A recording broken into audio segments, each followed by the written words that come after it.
Handa na ba ang inyong mga puso para sa isang kwentong magpapatunay na ang pinakamalakas na sigaw ay madalas na nagmumula sa pinakamatahimik na bibig? Halina't pakinggan natin ang isang salaysay kung saan ang isang pader ng karangyaan ay nagtatago ng mga luhang hindi matuyo-tuyo at kung paano ang isang simpleng pagmamalasakit ay maaaring maging susi sa pagbubukas ng pinakamatinding lihim. Ito ang kwento ng Villa Silahis, isang lugar na pinangalanan para sa sinag ng araw, ngunit nabubuhay sa ilalim ng anino ng nakaraan. Ang malaking bakal na tarangkahan ng Villa Silahis ay bumukas nang walang anumang ingay, na para bang isang higanteng tahimik na yumuyuko upang siya'y papasukin. Para kay Ginhawa Reyes, o Gia na lang daw para mas maikli, ang pagpasok sa loob ay parang pagtapak sa ibang mundo. Ang bawat sulok ng malawak na hardin ay perpektong inalagaan. Ang mga bulaklak ay namumukadkad sa mga kulay na hindi niya pa nakikita dati. At ang hangin ay may amoy ng yaman at kalungkutan. Nang bumaba siya sa sinakyang kotse, naramdaman niya ang panlalamig ng kanyang mga kamay sa kabila ng mainit na sikat ng araw. Ito na yon, ang trabahong mag-aahon sa kanyang pamilya sa hirap. Ang trabahong kailangan niyang pagbutihin anuman ang mangyari.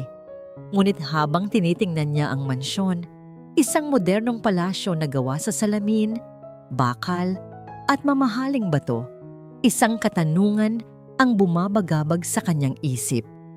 Bakit parang walang buhay ang isang lugar na ganito kaganda? Isang mayordoma na may edad na ang sumalubong sa kanya at ipinaliwanag ang mga pangunahing gawain. Ang bawat tagubilin ay malinaw, propesyonal, at malamig. Walang ngiti, walang mainit na pagbati, trabaho lang. Habang naglalakad sila sa loob, mas lalo niyang naramdaman ang katahimikan. Ang sahig na gawa sa marmol ay kumikinang sa bawat hakbang niya. Ngunit ang tanging tunog na sumasagot ay ang alingaw-ngaw ng kanilang mga yapak. At ito naman si Sir Ayon, sabi ng mayordoma, humihinto sa harap ng isang malawak na sala. Doon, sa gitna ng silid, nakaupo sa sahig ang isang batang lalaki. Mga 6 na taong gulang, may maamong mukha at mga matang tila may sariling mundo. Hindi ito lumingon, hindi ito kumibo. Sa halip, abala ito sa paglalaro ng isang maliit na kotseng kahoy. Ayon hiho, malumanay na tawag ni Gia. Lumuhod siya para magpantay ang kanilang mga mata. Ako si Ate Gia, ang bago mong yaya. Walang naging tugon ng bata.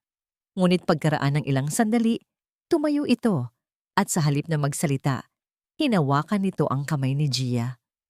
Ang liit ng kamay nito, ngunit ang higpit ng hawak ay puno ng kahulugan. Hinila siya ni Ayon, hindi papunta sa mga laruan o sa hardin, kundi papunta sa pinakamalaking pader ng sala. Doon, nakasabit ang isang pagkalaki-laking larawan, isang portrait ng isang napakagandang babae.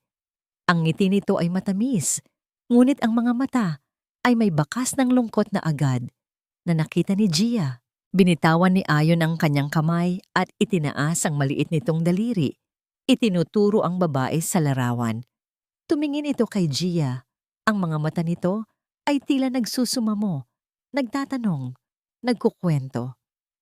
Ang ganda naman ng mama mo. Halos pabulong na, sabi ni Gia. Awa.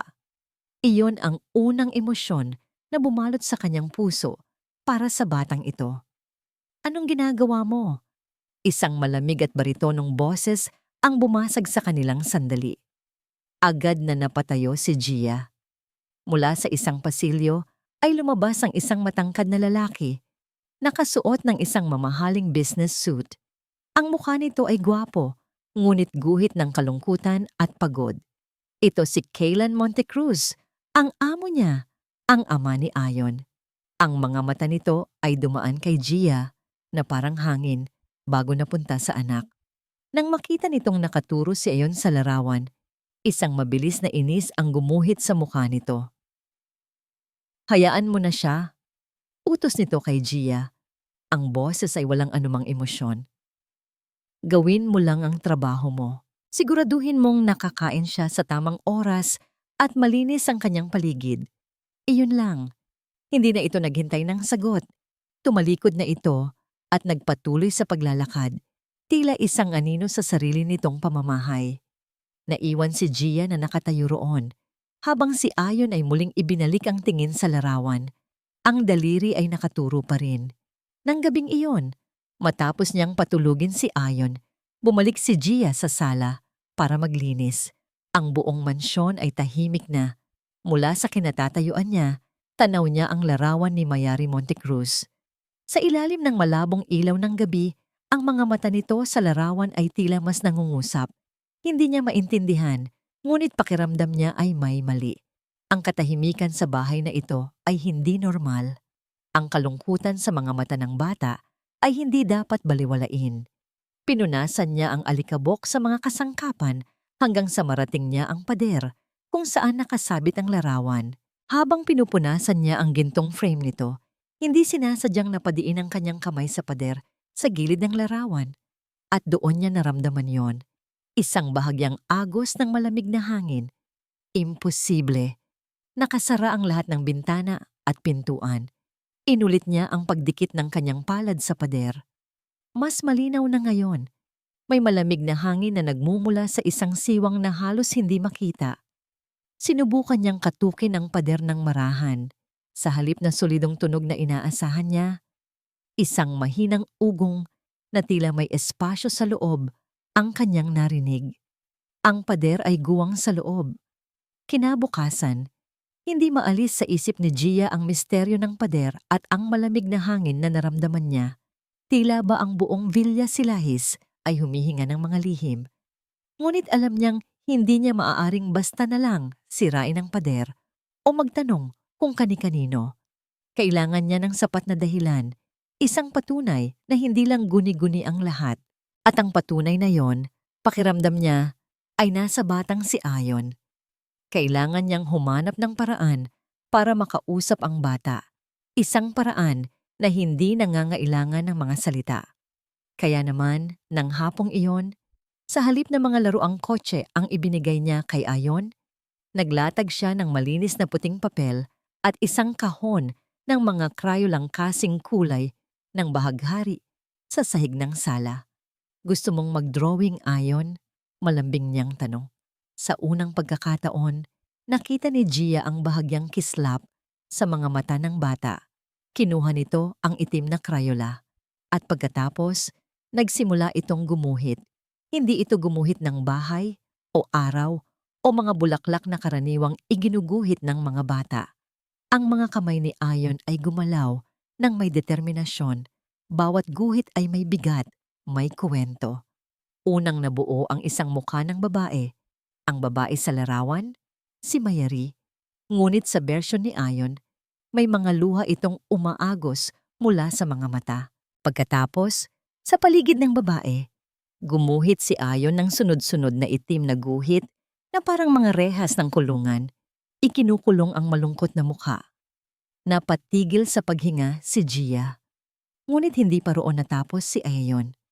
Sa gilid ng papel, sa tabi ng nakakulong na babae, paulit-ulit niyang iginuhit ang isang simbolo.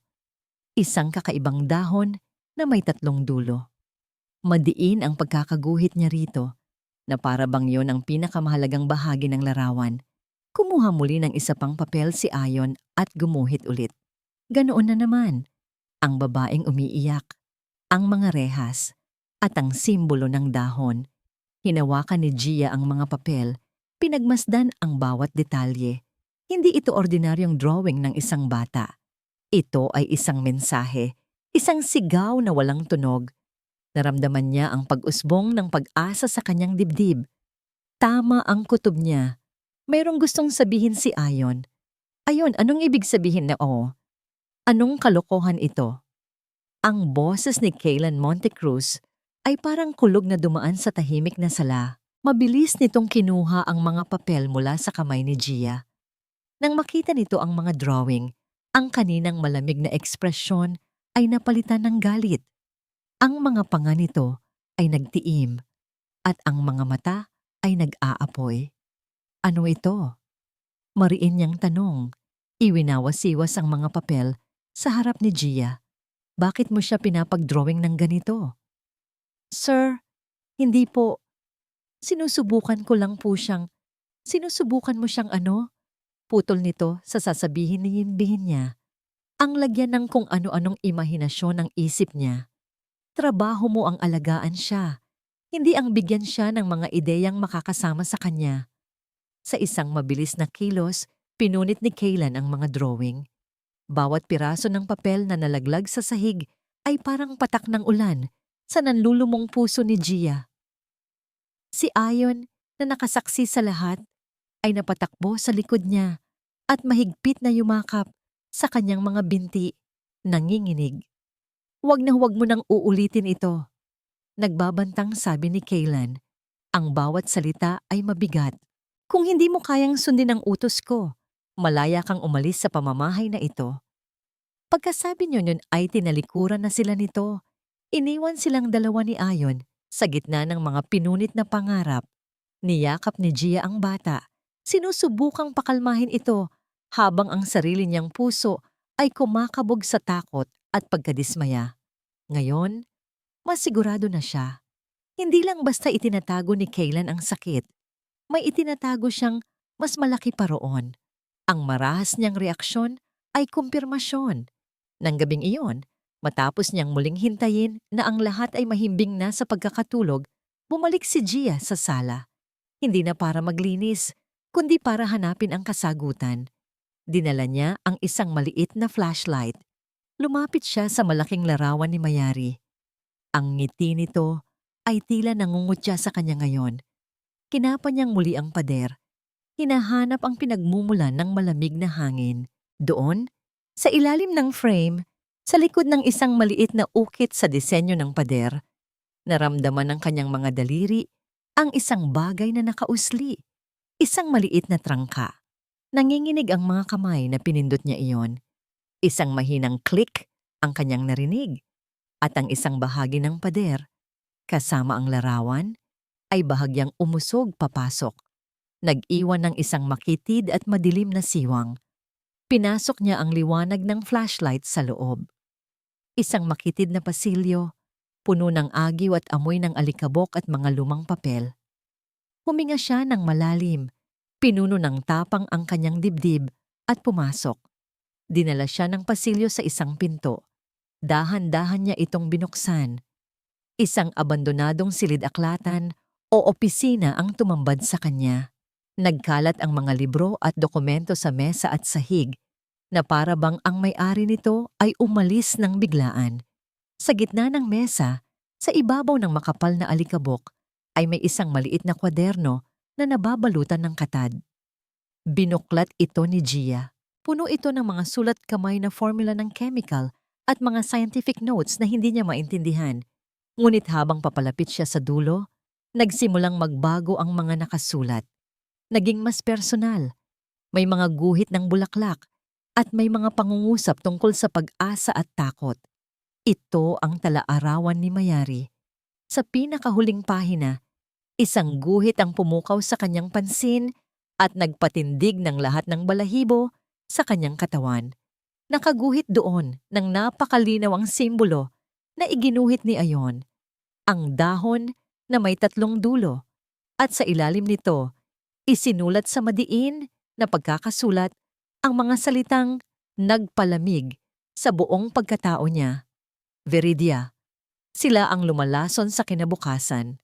Para kay Kaylan Montecruz, ang katahimikan ay isang sandata. Ito ang pader na itinayo niya sa pagitan niya at ng mundo, sa pagitan niya at ng mga alaala ni Mayari. Sa loob ng kanyang malawak at modernong opisina sa Villa Silahis, ang tanging maririnig ay ang mahinang ugong ng aircon at ang marahang pagtipa niya sa keyboard. Dito, kontrolado niya ang lahat. Ang mga numero sa screen, ang takbo ng kumpanya, ang bawat minuto ng kanyang buhay. Ngunit ang isang tawag sa telepono ay sapat na para wasakin ang lahat ng yon. Nang tumunog ang kanyang personal na linya at makita ang pangalan sa screen, isang pamilyar na bigat ang dumagan sa kanyang dibdib. Papa? Kyle! Bati ng boses sa kabilang linya, malakas at puno ng awtoridad na hindi kailanman nagbago. Papunta na ako dyan. I want to see my grandson. Hindi iyon isang pakiusap, kundi isang anunsyo. Automatikong nagtiim ang panga ni Kaylan. Nasa kalagitnaan po ako ng trabaho. Ang trabaho ay makakapaghintay. Ang pamilya, hindi. Isang maikling tawa, ngunit para sa pandinig ni Kaylan, ito ay tunog ng isang utos. Bago pa man siya makasagot, ibinaba na ng ama ang tawag. Napapikit si Kaylan at minasahe ang kanyang sentido. Ang pagdating ng kanyang ama, si Don Augusto Montecruz, ay parang pagdating ng isang bagyo. Isang bagyo na kayang sirain ang anumang kapayapaan na sinusubukan niyang buuin sa loob ng mansyon na ito. Ang anino ng kanyang ama ay palaging napakalaki, napakabigat. Ilang sandali pa, narinig na niya ang ugong ng isang marangyang sasakyan sa labas. Pagdungaw niya sa bintana, nakita niya ang kanyang ama na bumababa, nakasuot ng isang mamahaling barong Tagalog. Ang tindig ay diretso at puno ng kapangyarihan. At sa tabi nito, bit-bit ng driver ang isang malaking kahon ng regalo. Para kay Ayon. Palaging may dalang regalo, palaging isang perpektong lolo sa panlabas. Bumaba si Kaylan upang salubungin iyon ito. Isang obligasyong matagal na niyang kinasanayan. Nakita niya kung paano agad na nagbago ang anyo ni Don Augusto nang makita nito si Ayon sa sala. Lumambot ang mukha nito, ngumiti ng malawak, at lumuhod para yakapin ang apo. Apo ko, masayang sabi nito. Tingnan mo ang dala ni Lolo para sa'yo. Ngunit habang abala ito sa pagbibigay ng regalo kay Ayon, ang mga mata ni Don Augusto ay palihim na gumala. Sinusuri ang bawat sulok hanggang sa tumigil ito kay Ginhawa na tahimik na nakatayo sa isang tabi. Isang mabilis na pag-angat ng kilay, isang pagsusuring tingin mula ulo hanggang paa.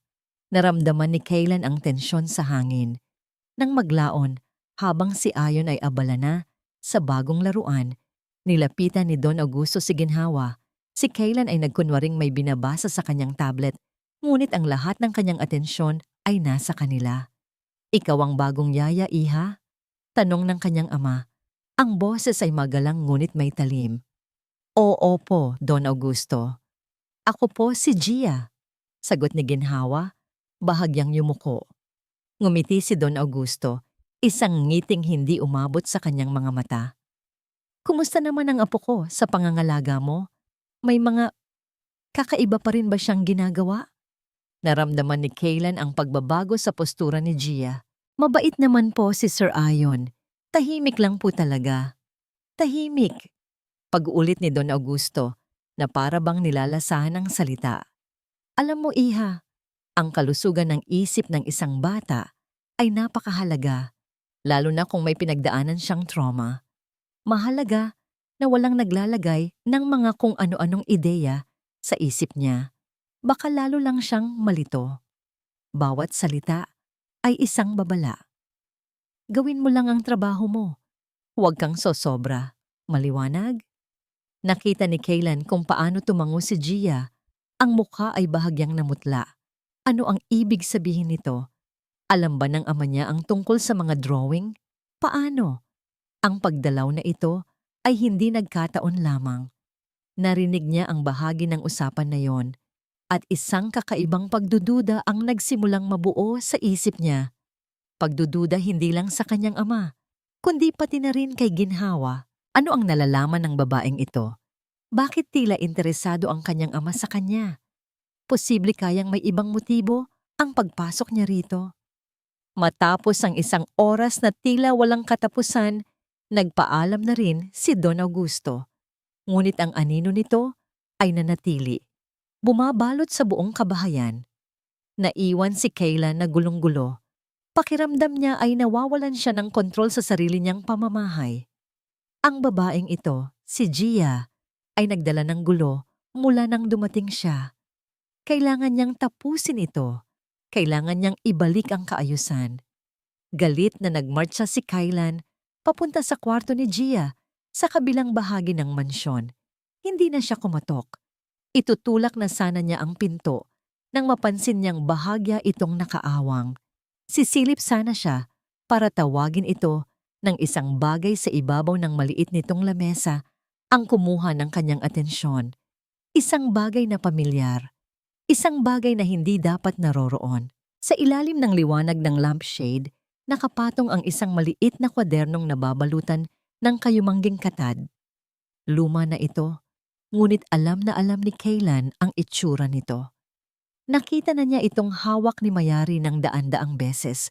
Ang talaarawan nito, ang pinakapribadong pag-aari ng kanyang asawa.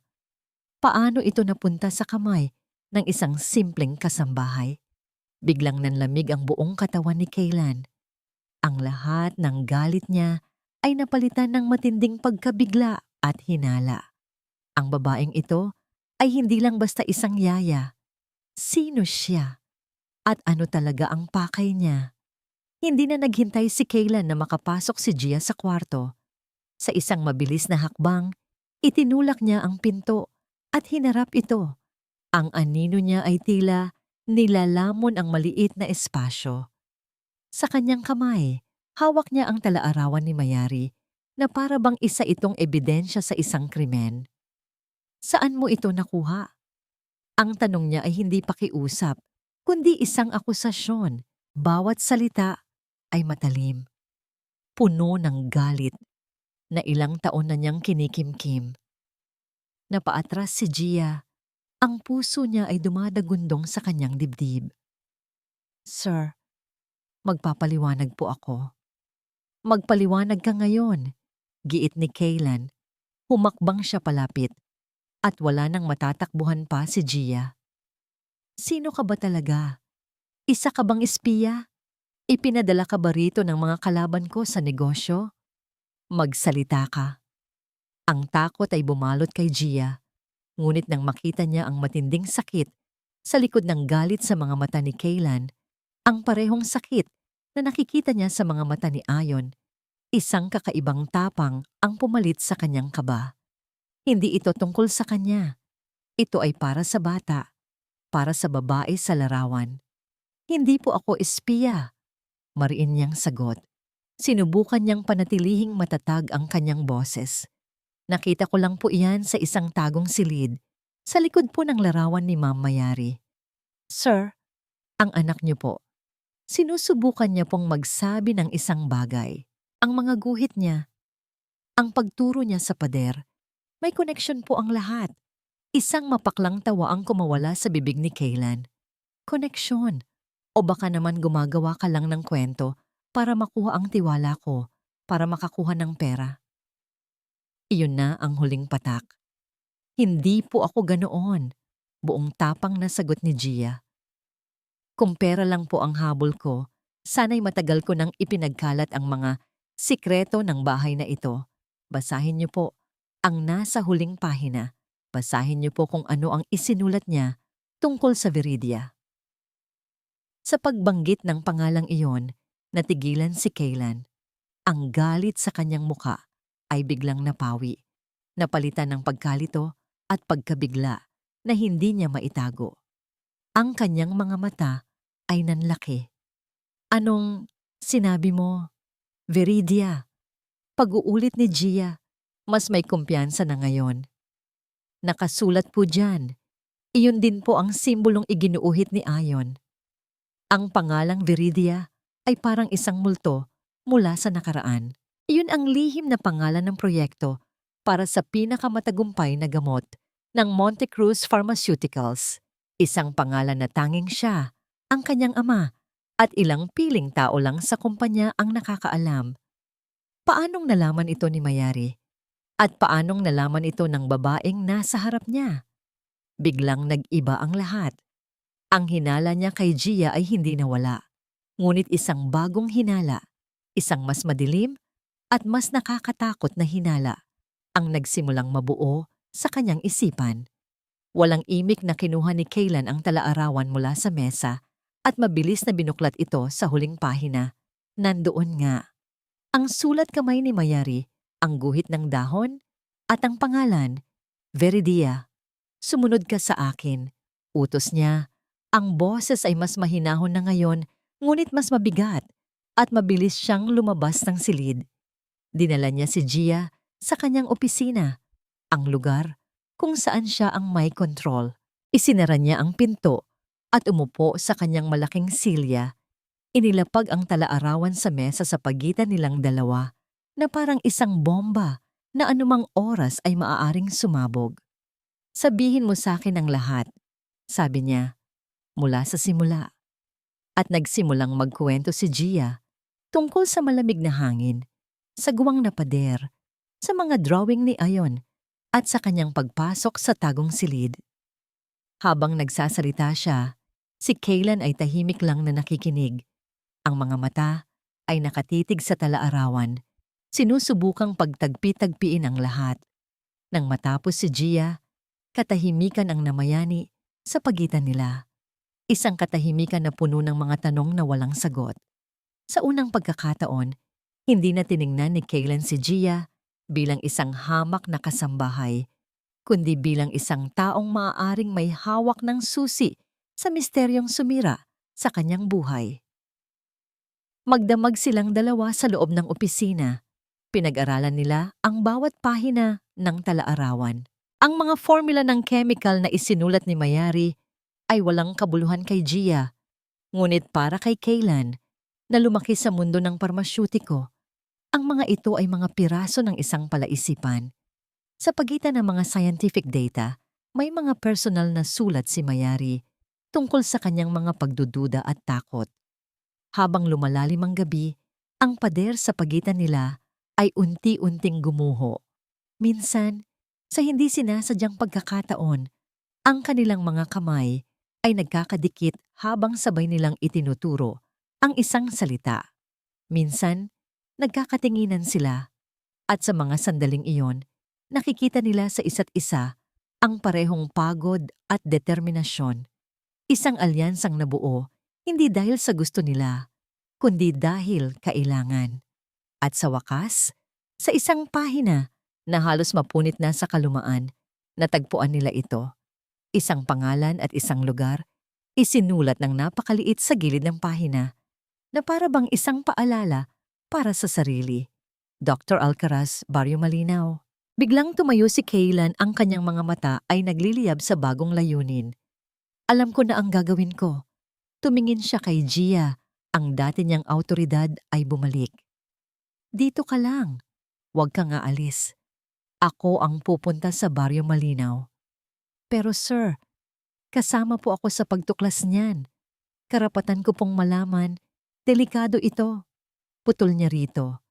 Ang boses ay pinal at hindi nagpapatinag. Hindi mo ito naiintindihan. Manatili ka rito at bantayan mo si Ayon. Huwag na huwag kang susunod sa akin. Maliwanag? Tumango lang si Gia, ngunit sa kanyang isip, isang desisyon ang nabuo.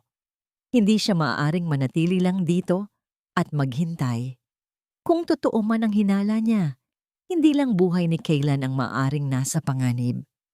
Kaya naman, nang madaling araw na yon, habang si Kaylan ay abala sa paghahanda ng kanyang sasakyan, tahimik na kinuha ni Ginhawa Reyes ang kanyang maliit na bag, ang kaunting naipon, at dahan-dahang lumabas ng Villa Silahis. Nauna siyang umalis, dala ang pangalan ng isang doktor at isang baryo, patungo sa isang lugar na hindi niya alam kung ano ang naghihintay para sa kanya. Ang Baryo Malinaw ay kabaligtaran ng Villa Silahis. Ang hangin dito ay amoy lupa at sariwang halaman, hindi amoy mamahaling pabango at kalungkutan. Ang mga bahay ay simple, ang mga tao ay palangiti, at ang buhay ay tila mabagal at payapa. Ngunit para kay Ginhawa, na bumaba mula sa isang bus na biyaheng probinsya, ang kapayapaang ito ay tila isang maskara lamang. Nahanap niya ang maliit na klinika ni Dr. Alcaraz sa dulo ng isang maalikabok na kalye. Isa itong Maliit na bahay na gawa sa kahoy na may karatulang halos nabura na ng panahon. Kumatok siya ng 3 beses bago bumukas ang pinto at bumungad sa kanya ang isang matandang lalaki na may makapal na salamin at mga matang pagod. "Dr. Alcaraz?" tanong ni Gia. "Ako nga. Anong kailangan mo, Ineng?" "May itatanong lang po sana ako tungkol sa isa niyo pong dating pasyente. Si Mayari Montecruz po." Sa pagbanggit pa lang ng pangalan, kitang-kita ni Gia ang pagbabago sa mukha ng doktor. Isang mabilis na takot ang dumaan sa mga mata nito, bago ito mabilis na nag-iwas ng tingin. Ang mga kamay nito ay bahagyang nanginig. "Wala akong kilalang ganyan." Mabilis at mariin itong sagot. Nagkakamali ka siguro ng doktor na pinuntahan.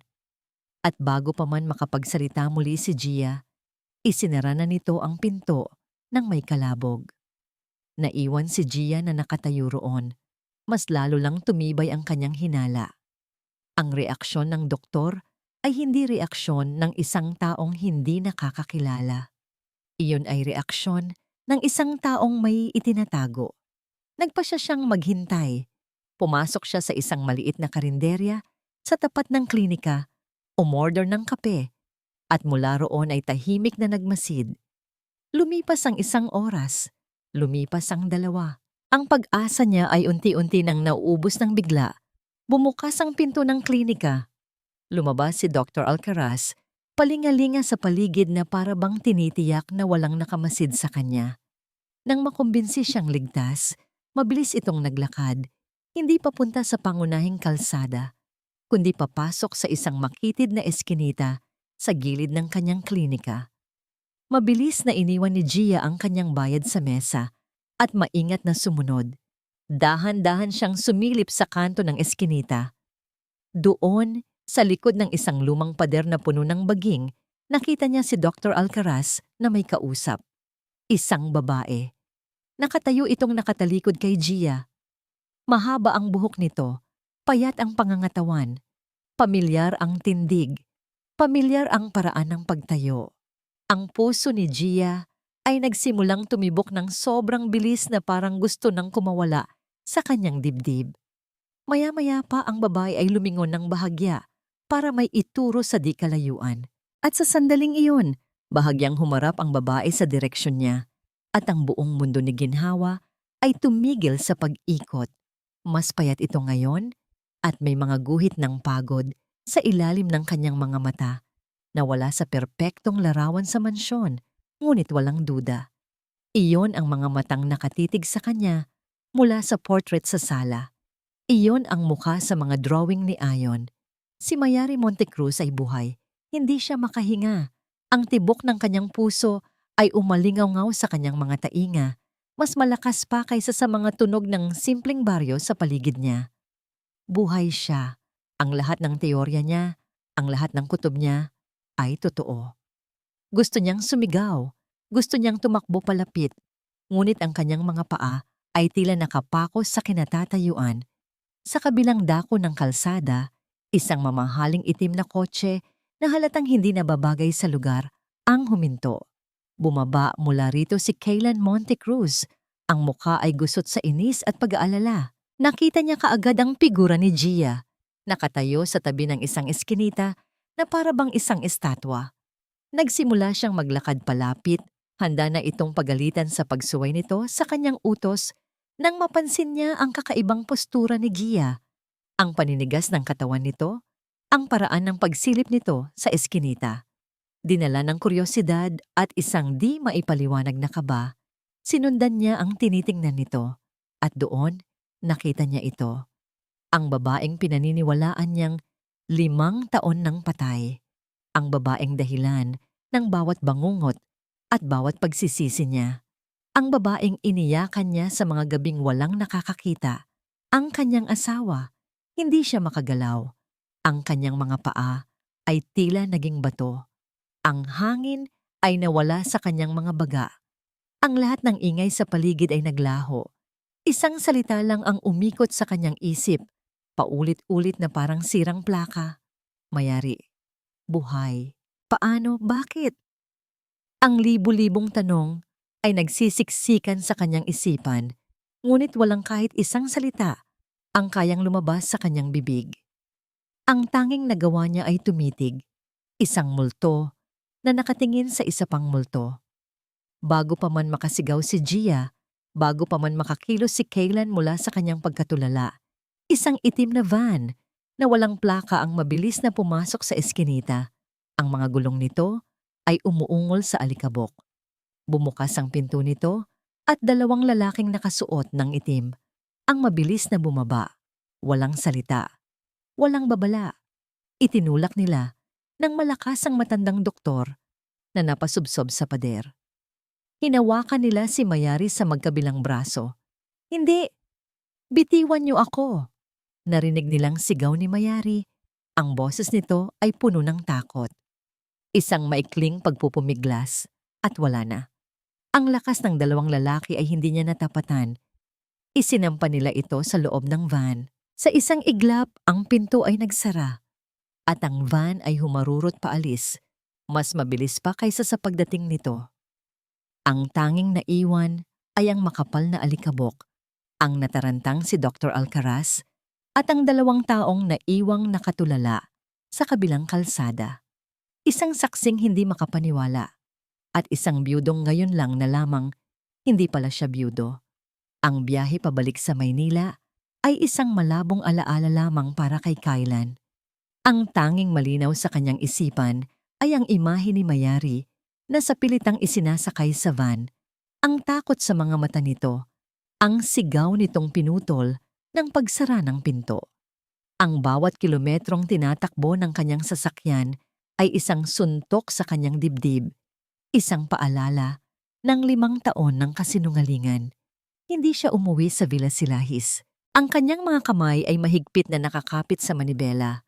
Ang mga ugat ay lumilitaw sa galit. Habang ang sasakyan ay lumilipad patungo sa isang destinasyon, ang tore ng Monte Cruz Pharmaceuticals, ang imperyong binuo ng kanyang ama. Hindi niya pinansin ang security, ang receptionist na sumusubok na pigilan siya, o ang mga executive na gulat na napatingin sa kanyang pagdaan. Ang tanging nakikita niya ay ang malaking pintuan na gawa sa mahogany sa dulo ng pasilyo. Ang opisina ng kanyang ama. Walang katok. Ibinukas niya ang pinto nang may malakas na kalabog. Naroon si Don Augusto Montecruz, nakaupo sa likod ng kanyang malaking mesa, kalmadong nagbabasa ng isang dokumento.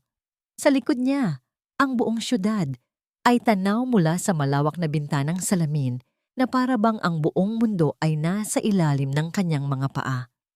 Tumingala ito at sa halip na magulat, isang malamig na kalkulasyon ang gumuhit sa mga mata nito. Tila ba inaasahan na niya ang pagdating na ito? "Kyle, hindi magandang tignan para sa isang CEO ang pumasok ng walang paalam," sabi nito. Ang boses ay kalmado, ngunit may pahiwatig ng pagkadismaya. Nasaan siya? Ang boses ni Kaylan ay garalgal, puno ng puot na halos hindi niya makontrol. Nasaan si Mayari? Dahan-dahang ibinaba ni Don Augusto ang kanyang binabasa. Itiniklop nito ang kanyang mga kamay sa ibabaw ng mesa. Ang katahimikan sa pagitan nila ay mabigat, puno ng tensyon, na maaring sumabog anumang oras. "Nakita mo na pala siya," sabi ng matanda. Hindi yun tanong, kundi isang kumpirmasyon. Ang pag-amin na yon, ang kawalan ng pagkagulat sa kanyang mukha, ay parang gasolina na ibinuhos sa nag-aapoy ng galit ni Kaylan. "Bakit?" Sigaw niya, ang kanyang boses ay umalingaw sa loob ng malawak na opisina. 5 taon! 5 taon mo akong pinaniwala na patay na siya. 5 taon kong sinisisi ang sarili ko. Bakit pa? Tumayo si Don Augusto at lumakad papunta sa bintana. Tinalikuran ng nagngingit-ngit na anak. May mga desisyon na kailangang gawin para sa mas nakararami. May mga sakripisyo na kailangang ialay para maprotektahan ang isang bagay na mas malaki. Mas malaki? Halos hindi makapaniwalang sagot ni Kaylan. Ang pinag-uusapan natin dito ay ang asawa ko, ang ina ng anak ko.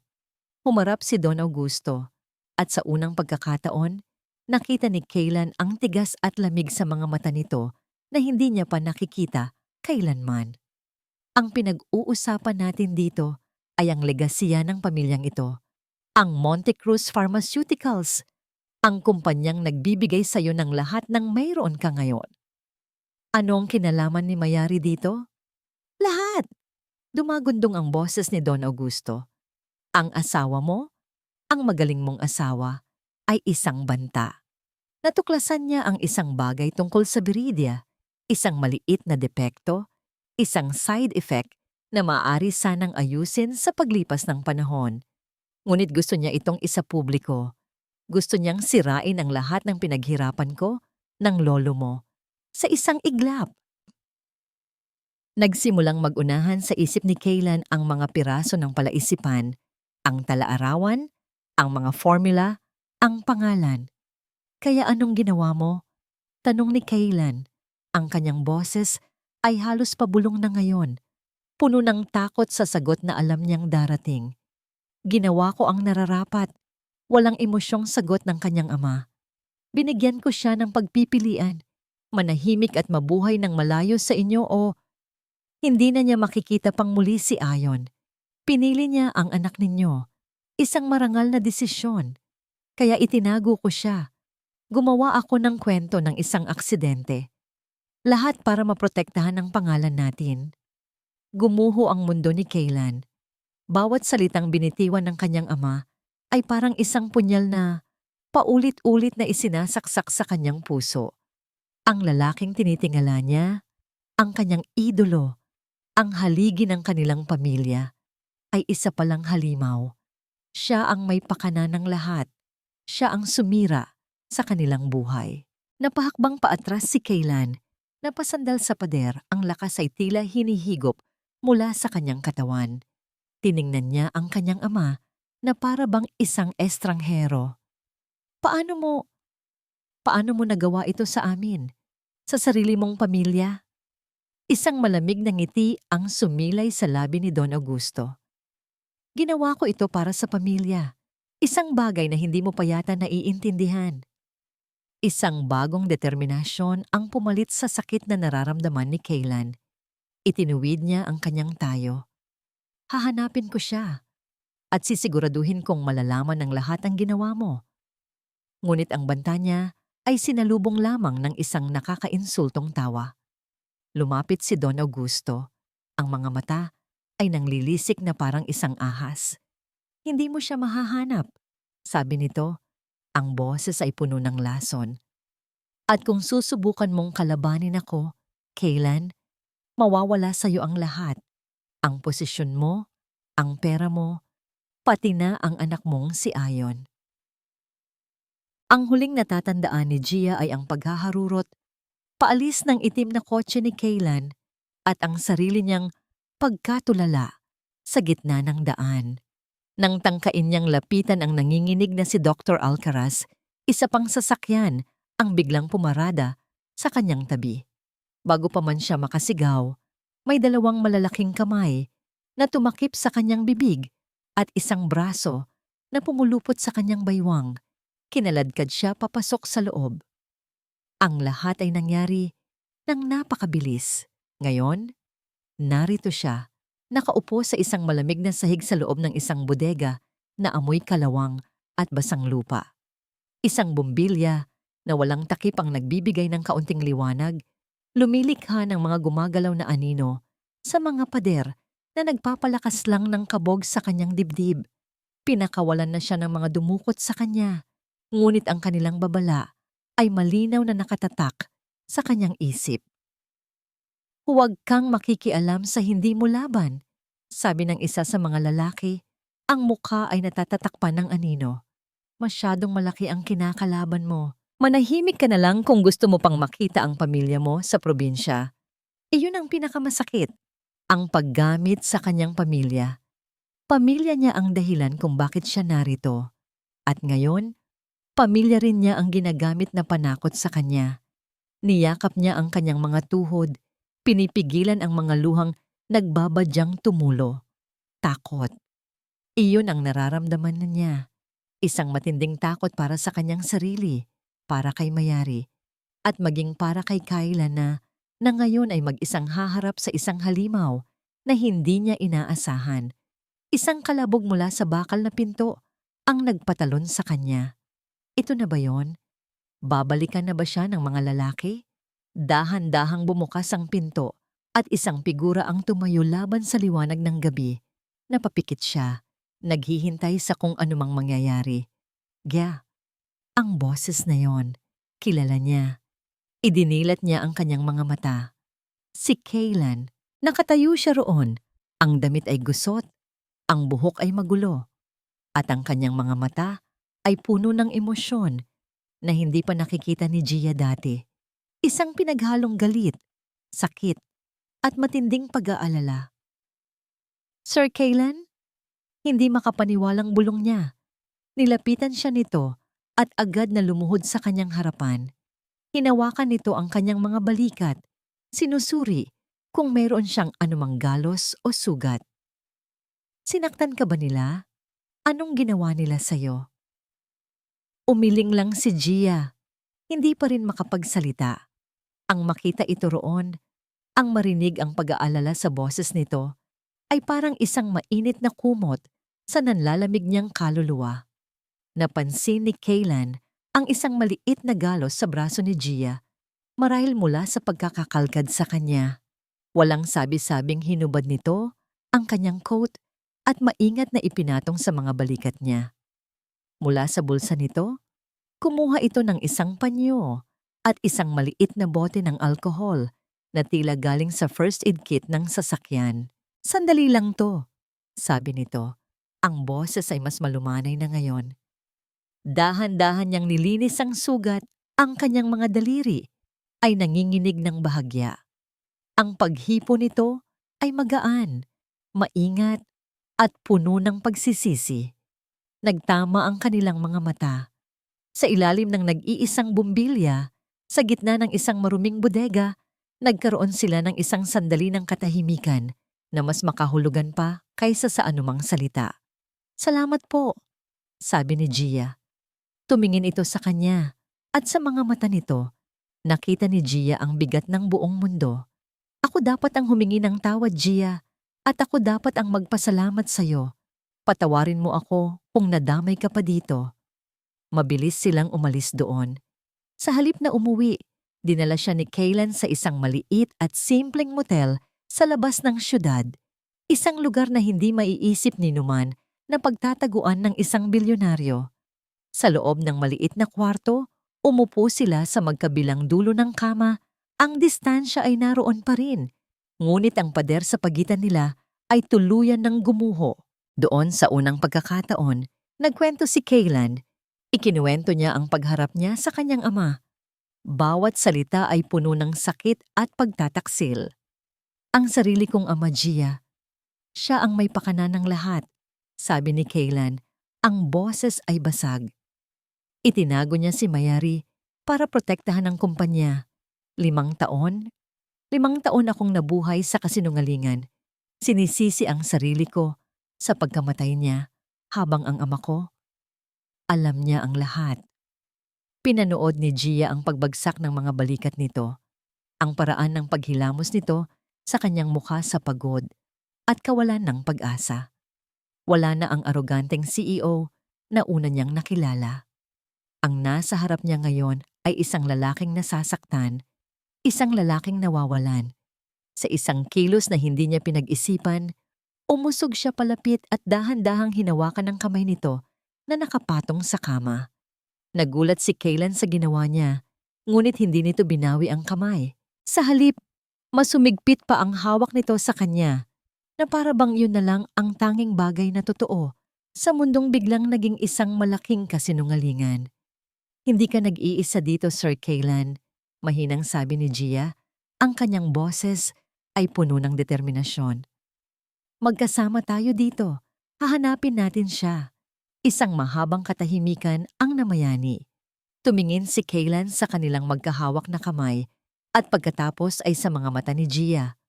Paano? Tanong nito. Ang boses ay puno ng pagkatalo. Hawak niya ang lahat. Ang pera. Ang koneksyon. Paano natin siya hahanapin? Ang tanong na yon ay nagpabalik sa isip ni Gia. Sinubukan niyang alalahanin ang lahat ng detalye, lahat ng posibleng palatandaan. Ang tala-arawan, ang baryo malinaw, ang mga drawing ni Ayon, ang mga drawing ni Ayon. Biglang nanlaki ang kanyang mga mata. May isang bagay siyang nakalimutan, isang mahalagang detalye. Yung drawing, halos pasigaw niyang sabi. Hindi lang po yung dahon ang iginuhit ni Ayon.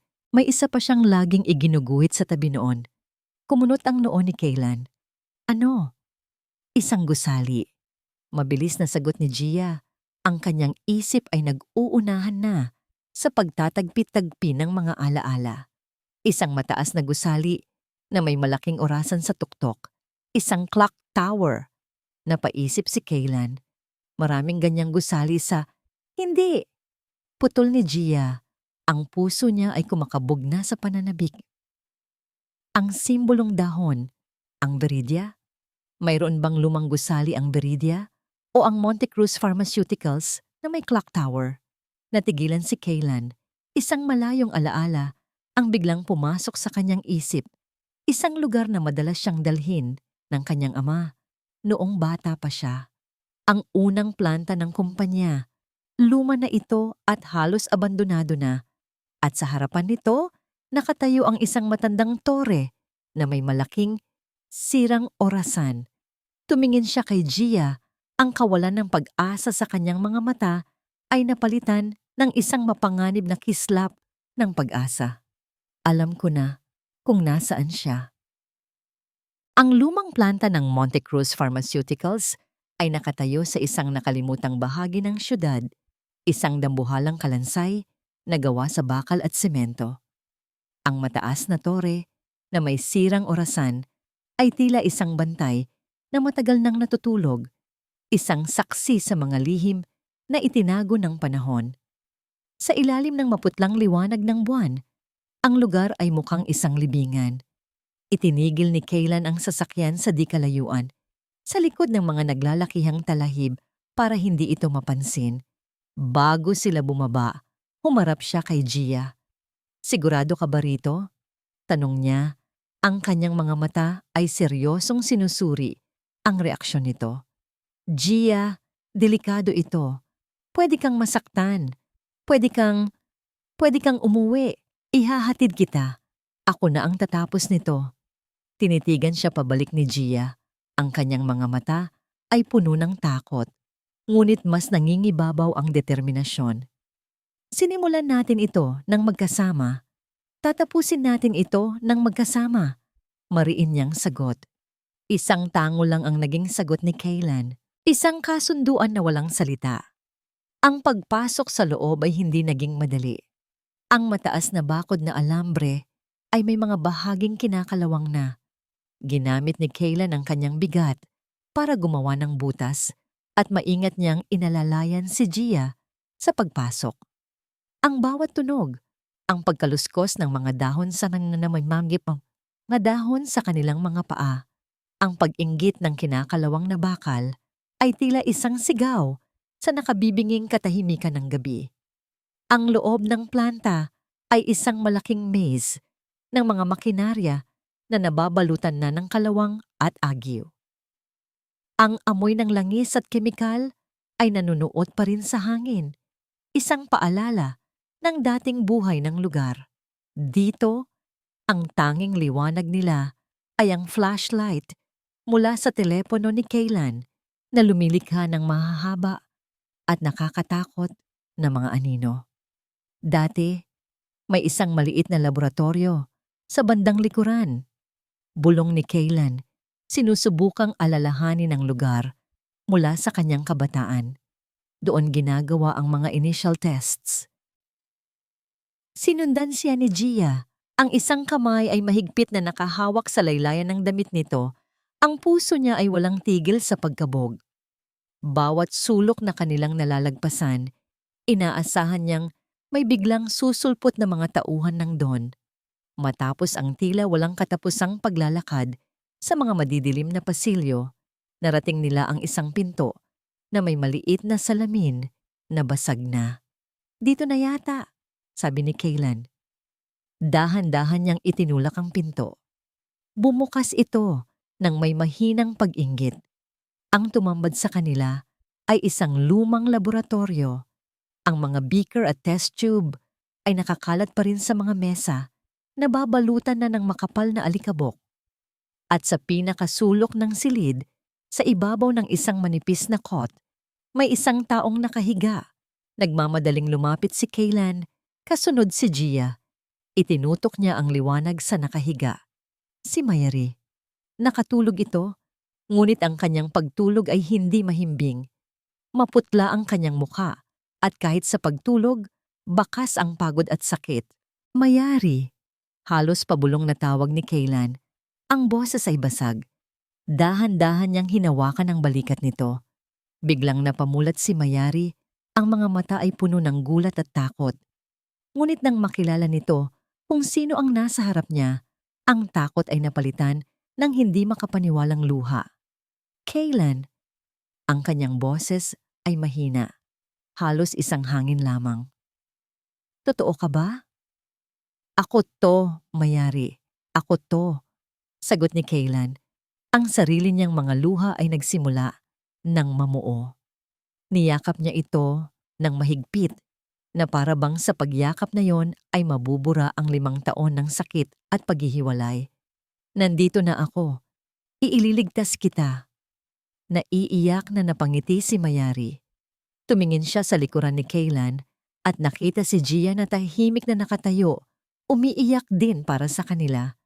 "Salamat," bulong ni Mayari kay Gia. Isang salita na puno ng pasasalamat. "Kailangan na nating umalis dito," sabi ni Kaylan. Tinutulungan si Mayari na tumayo. Halatang nanghihina ito. Kaya inalalayan niya ito. Ipinulupot ang braso nito sa kanyang mga balikat. Nang akma na silang lalabas ng pinto, isang malakas na ugong ang kanilang narinig. Biglang umilaw ang lahat ng fluorescent lights sa buong planta. Ang kanilang puting liwanag ay masakit sa mata at nagtataboy sa lahat ng anino. Isang bitag. Napahinto sila. Mula sa dulo ng pasilyo, narinig nila ang mabibigat na yabag. Maya-maya pa, sa harap ng pinto ng laboratorio, lumitaw ang isang pamilyar na figura, nakatayo ng may awtoridad. Ang mukha ay walang anumang emosyon. Sa likod nito ay may 4 na malalaking lalaki. Si Don Augusto Montecruz. "Binigyan kita ng pagkakataon, Kaylan," sabi nito. Ang boses ay manomo ay malamig at tumatagos sa buto. "Sinabi ko sa'yo na tumigil ka na, pero katulad ng iyong ina, matigas din ang ulo mo. Wala kang karapatang banggitin si Mama." Galit na sagot ni Kaylan habang mas lalong hinigpitan ang pag-alalay kay Mayari. Hindi ito pinansin ni Don Augusto. Ang mga mata nito ay napunta kay Mayari. "At ikaw," sabi nito, "lahat ng ito ay kasalanan mo. Kung nanahimik ka lang sana." "Hayop ka," sigaw ni Mayari. Sinusubukang kumawala sa pagkakaalalay ni Kaylan, ngunit masyado siyang mahina. Ngumiti lang si Don Augusto, isang ngingiting nakakakilabot. "Tapos na ang laro. Hindi na kayo makakaalis dito." Dahan-dahan niyang kinuha ang isang bagay mula sa loob ng kanyang coat, isang baril na pilak. Itinutok niya ito sa kanila. "Pahuwag!" sigaw ni Kaylan.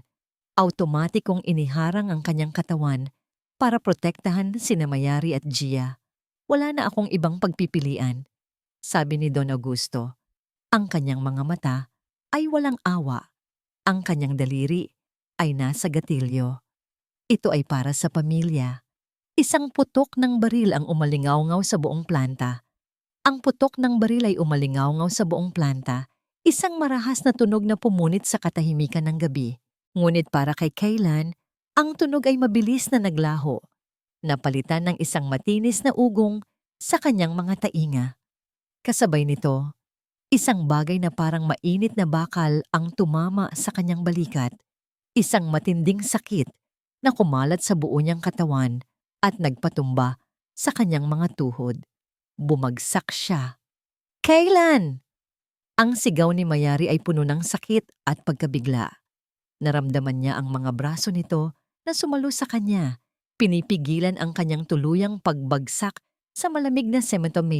Ang init ng sarili niyang dugo, ang sumunod niyang naramdaman, dumadaloy sa kanyang balikat, bumabasa sa kanyang damit. Mula sa kanyang kinabagsakan, tumingala siya. Nakita niya ang mukha ng kanyang ama. Hindi ito nakatingin sa kanya, ang anak nitong binaril, kundi sa babaeng nakatayo sa likuran niya, kay Gia. Nakatayo si Ginhawa, nanginginig mula ulo hanggang paa. Ang mga luha ay malayang dumadaloy sa kanyang mga pisngi, ngunit ang kanyang mga kamay, kahit nanginginig, ay matatag na nakataas. Hawak niya ang kanyang telepono at ang maliit na ilaw ng kamera nito ay nakatutok, walang kurap, kay Don Augusto. At hindi lang iyon, isang maliit na pulang tuldok sa sulok ng screen ang kumikislap, live. Sa sandaling iyon, ang mukha ni Don Augusto Montecruz, ang mukha ng isang taong sanay na kontrolin ang lahat, ay nagbago.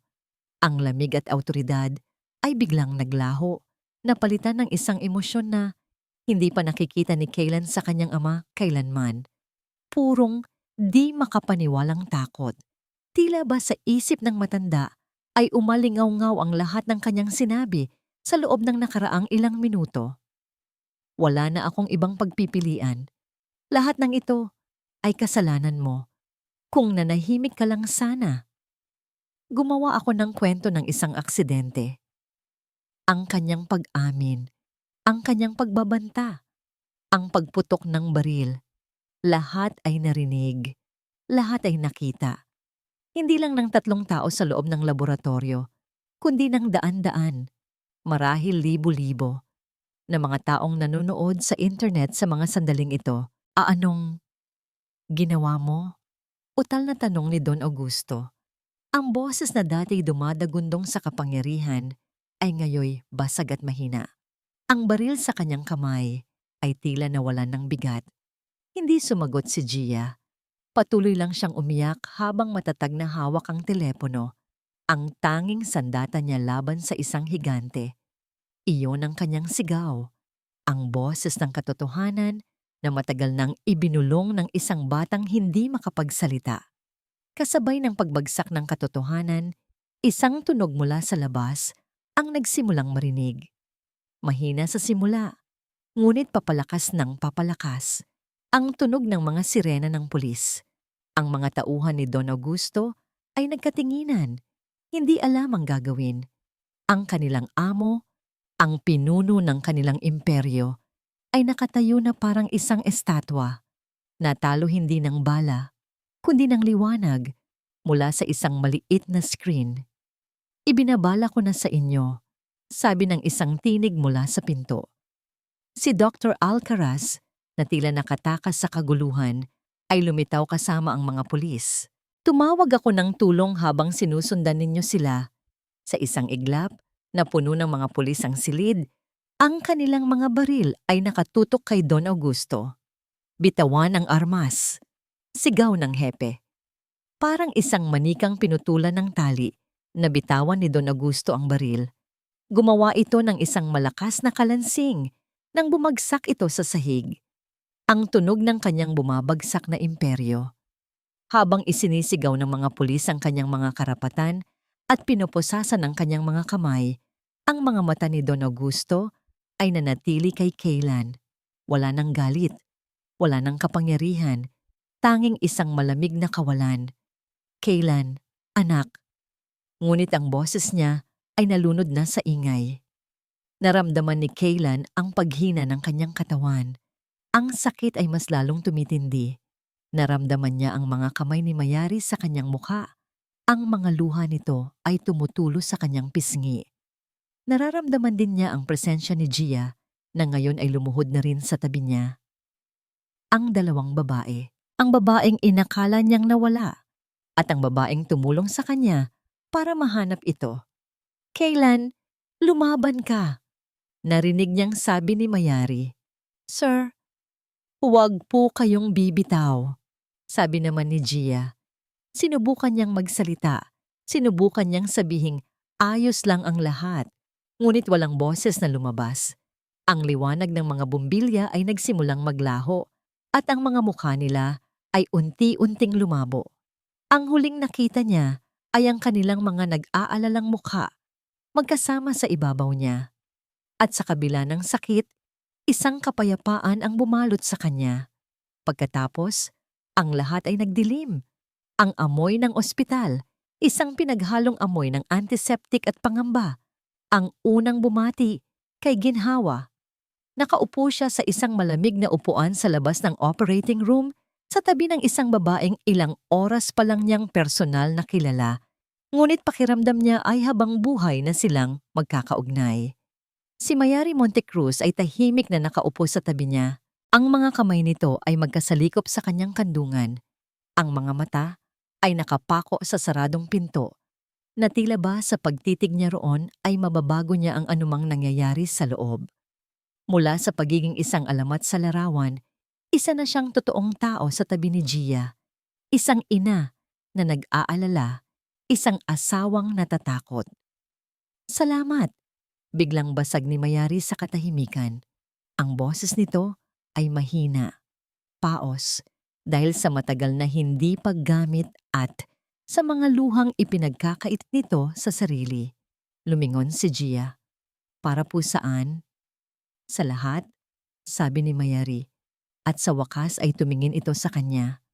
Ang kanyang mga mata ay puno ng pasasalamat na hindi kayang ilarawan ng mga salita. "Hindi mo iniwan ang anak ko. Hindi mo binaliwala ang kanyang katahimikan. At hindi mo iniwan si Kaylan. Utang ko sa iyo ang buhay nilang mag-ama." Umiling si Gia. "Ginawa ko lang po ang tama. Para po kay Ayon." Isang maliit na ngiti ang sumilay sa labi ni Mayari. "Alam ko." Muli silang natahimik, ngunit sa pagkakataong ito, ang katahimikan ay hindi na nakakabingi. Ito ay isang katahimikan ng pag-unawa, ng isang biglaang pagkakaibigan na nabuo sa gitna ng pinakamatinding unos. Makalipas ang tila walang katapusang paghihintay, bumukas ang pinto ng operating room. Isang doktor na may pagod na mukha ang lumabas. Sabay silang napatayo. "The operation was a success," sabi ng doktor. "Swerte siya. The bullet missed all his vital organs. He is stable now and resting." Isang hininga ng ginhawa na sabay nilang pinakawalan. Napahawak si Mayari sa kanyang dibdib at ang mga luha na kanina pa niya pinipigilan ay tuluyan ng bumagsak. Ngunit sa pagkakataong ito, ang mga ito ay luha ng pasasalamat. Nang mailipat na si Kaylan sa isang pribadong silid, si Mayari muna ang pumasok. Pagkaraan ng ilang minuto, lumabas ito para kausapin ang mga pulis na nagbabantay sa labas. Naiwan si Gia sa may pintuan, nag-aalangang pumasok. "Gia!" Narinig niya ang kanyang pangalan. Isang mahinang tawag mula sa loob. Dahan-dahan siyang pumasok. Gising na si Kaylan. Maputla pa rin ito at bakas. Ang sakit sa kanyang mukha. Ngunit ang kanyang mga mata ay malinaw at ang mga matang yon ay nakatitig sa kanya. "Sir." "Salamat," sabi ni Kaylan. Ang bawat salita ay tila may kabigatan. "Salamat sa hindi mo pagsuko. Iniligtas mo kaming lahat."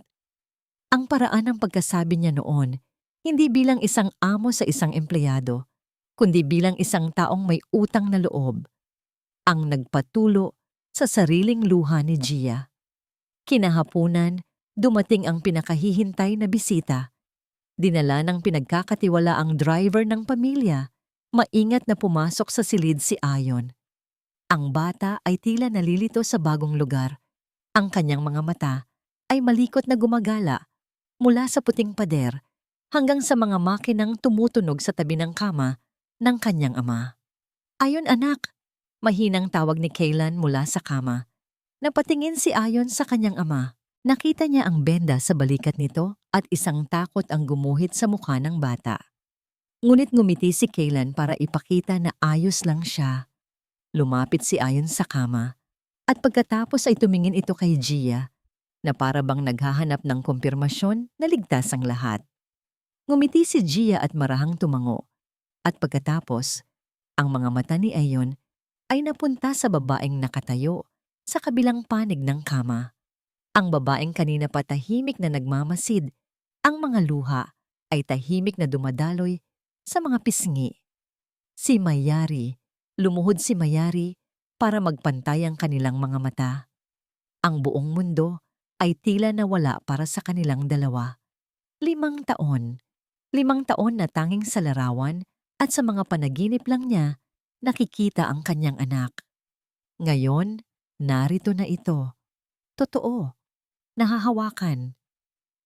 Dahan-dahan, itinaas ni Mayari ang kanyang kamay, nanginginig, at marahang hinaplos ang pisngi ni Ayon.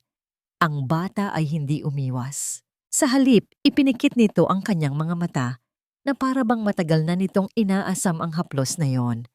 Anak ko, halos hindi marinig na bulong ni Mayari. Ako to anak, si Mama. Sa silid na puno ng beep ng mga makina at ng mga hiningang pinipigilan, isang himala ang naganap. Idinilat ni Ayon ang kanyang mga mata. Tinitigan niya ng diretso ang mukha ng kanyang ina. Pagkatapos ay lumingon siya kay Gia na nakangiti sa kanya. At ibinalik ang tingin sa babaeng nasa harapan niya. Isang salita. Isang salita na 5 taon na nilang hinihintay. Isang salita na bumasag sa pader ng katahimikan. Mama. Ang salita ay hindi perpekto, medyo utal, medyo mahina. Ngunit para sa lahat ng nasa loob ng silid na yon, ito ang pinakamagandang tunog sa buong mundo. Niyakap ni Mayari si Ayon ng napakahigpit. Humahagulgol na ngayon sa saya na hindi niya mailarawan. Naramdaman niyang niyakap din siya pabalik ng maliliit na braso ng kanyang anak. Mula sa kanyang kama, si Kaylan ay napaluhan na rin. Isang ngiti ng purong kaligayahan ang nakaguhit sa kanyang mukha. At si Ginhawa, na nakasaksi sa lahat, ay tahimik na umiyak sa isang sulok. Ang misyon niya ay tapos na. Ang batang hindi makapagsalita ay nagsalita na. Ang pamilyang nasira ay nagsisimula ng mabuo. Ang ginhawa na ipinangalan sa kanya ay sa wakas. Naramdaman na niya sa loob ng silid na yon. Nang medyo kumalma na ang lahat at si Ayon ay masayang nakaupo sa tabi ng kama ng kanyang ama, nagtama ang mga mata ni Kaylan at Gia. Ang lahat ng sakit, lahat ng panganib, lahat ng hirap, lahat ay sulit para sa sandaling ito.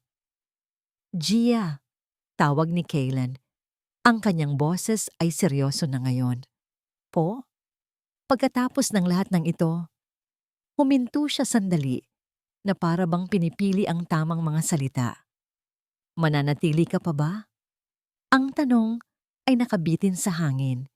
Hindi iyon tanong ng isang amo. Iyon ay tanong ng isang taong natatakot na maiwan. Lumipas ang ilang buwan.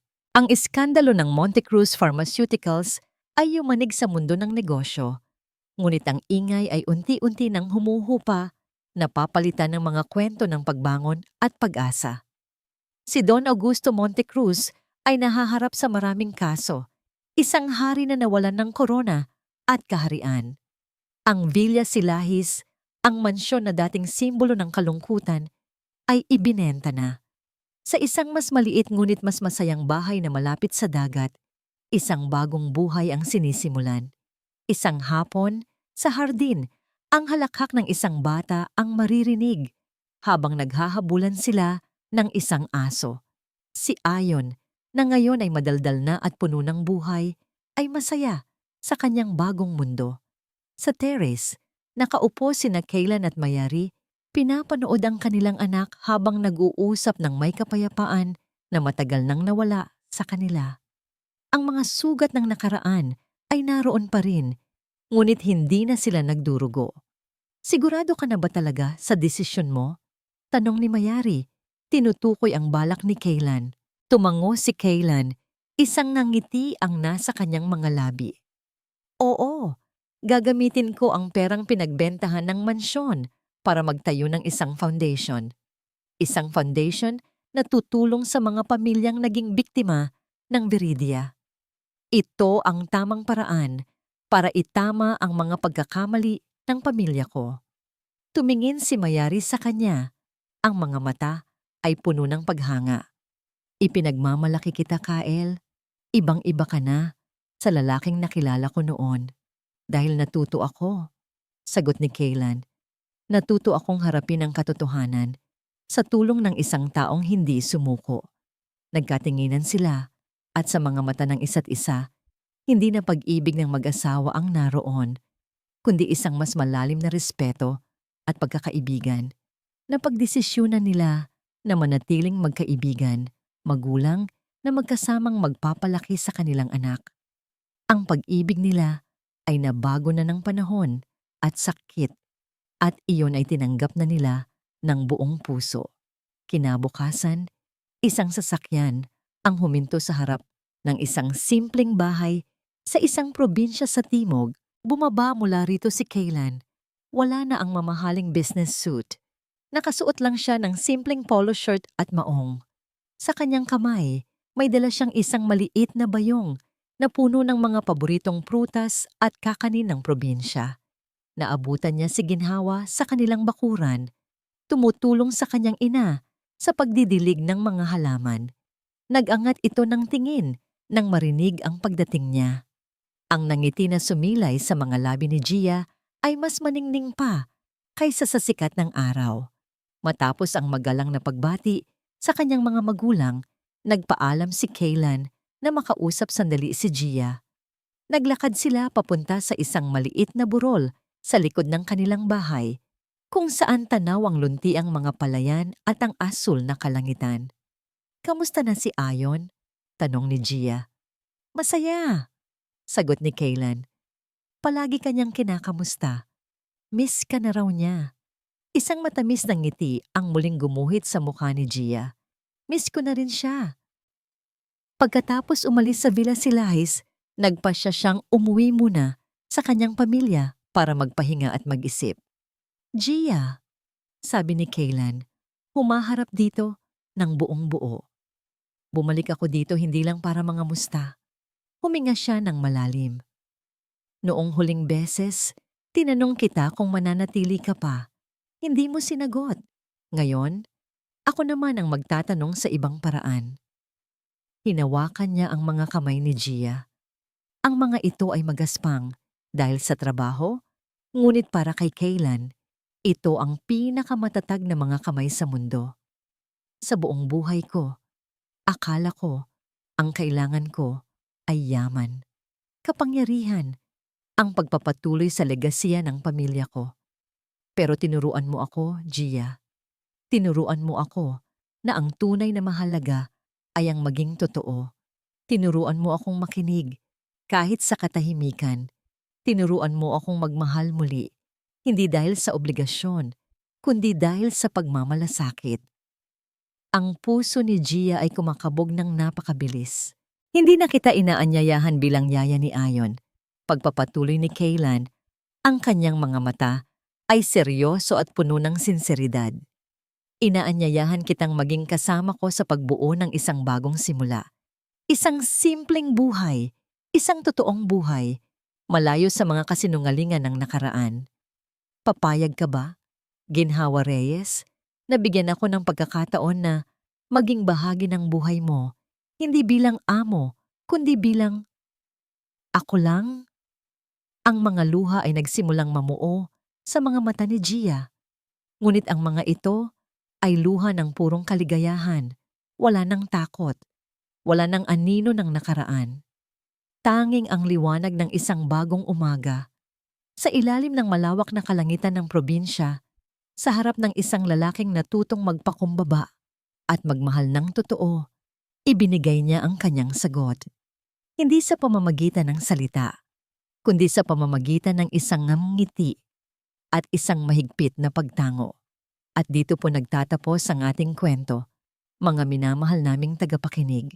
Isang kwentong nagpatunay na walang sikretong hindi nabubunyag at walang pusong hindi kayang maghilom. Ang aral ng kwento natin ngayon ay simple lang. Ang tunay na lakas ay hindi nasusukat sa yaman o kapangyarihan, kundi sa tapang na makinig sa mga hindi nagsasalita, sa kakayahang magmalasakit sa mga nasasaktan, at sa paninindigan para sa katotohanan. Gaano man ito kasakit, minsan, ang isang simpleng pag-aalala ay sapat na para maging susi sa pagbubukas ng pinto ng pag-asa. Maraming salamat po sa inyong walang sawang pagsubaybay. Sana po ay nasiyahan at may napulot kayong aral sa kwento ni na Ginhawa at Kaylan. Kung mayroon po kayong komento o suhestyon o kung anong klaseng kwento ang gusto ninyong marinig sa susunod, huwag po kayong mahiyang i-type iyan sa comment section sa ibaba. Gustong-gusto po naming marinig ang inyong mga saloobin. Hindi dito nagtatapos ang ating paglalakbay. Marami pa pong kwentong kasing ganda at mas puno ng aral dito sa aming channel. Kung nagustuhan nyo ang kwentong ito, i-like, i-share sa pamilya at mga kaibigan, at mag-subscribe na rin para lagi kayong updated sa mga susunod pa naming kwento. I-click niyo ang notification bell para kayo ang unang makarinig kapag may bago kaming upload. Pagpalain po kayo ng Panginoon, kayo at ang inyong buong pamilya. Hanggang sa muli!